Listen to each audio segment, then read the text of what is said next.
So now in 24R1, what you can do, you can chain the actions in workflow.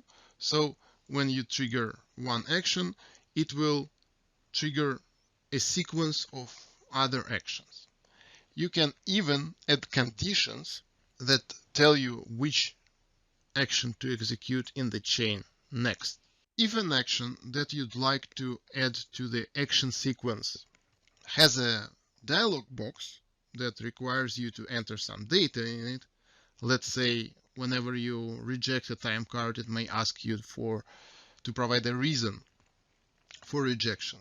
You can also specify the default value to put in that dialog box. So your sequence of actions will continue executing even if it receives that pop-up.